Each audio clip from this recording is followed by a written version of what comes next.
बर्तमान आम सूचना देवा मिथुन राशि संपर्क में। मिथुन राशि मध्य 3 गोटी नक्षत्र 5 3 मृगशिरा मिथुन 6 3 आर्द्रा मिथुन 7 3 पुनर्वसु मिथुन यही 3 नक्षत्र मिथुन राशि जात व्यक्ति मान पौत्र संपत्ति को नहीं विवाद सृष्टि हो पारे जहाँफल आप भ्रातृ विवाद सम्मुखीन हो पारती।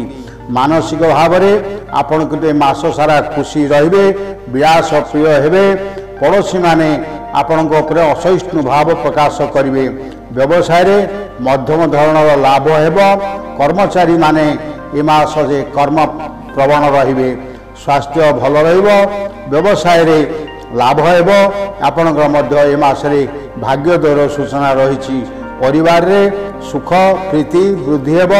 आर्थिक लाभ हेब एवं आपणकर ऋण परिशोध हो पारे। जदि ऋण नथु आपण ए मासरे अर्थ संचय करि पारंती। आपणकर शत्रु वृद्धि हेबे हेले मध्य शत्रु मध्य परास्त हेबे। किछि नूतन कार्य रे मनोनिवेश आपण ए मासरे करिवे।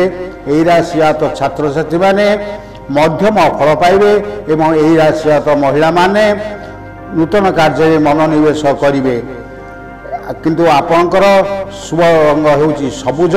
सतर्कता दिवस होउची सेप्टेम्बर 4 5 6 7 एवं 8।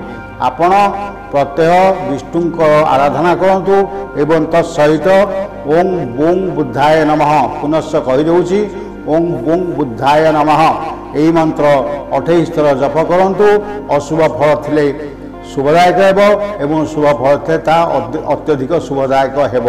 किंतु आपण कौन सी बुधवार दिन आमिष भक्षण करंतु नाही।